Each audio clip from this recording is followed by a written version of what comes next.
So this video is a continuation of the previous video. It will explain how to install the requirements. The first step, click on the address bar, type cmd and press enter to open a command prompt in the YOLO v7 Python folder.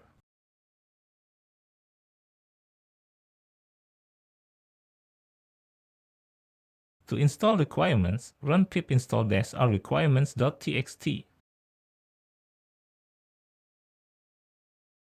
Check that your computer is connected to the internet, as the installation process requires it.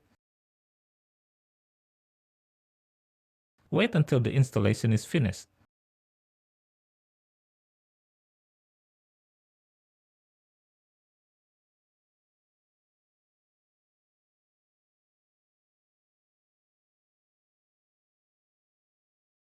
If it looks like this, the installation is finished.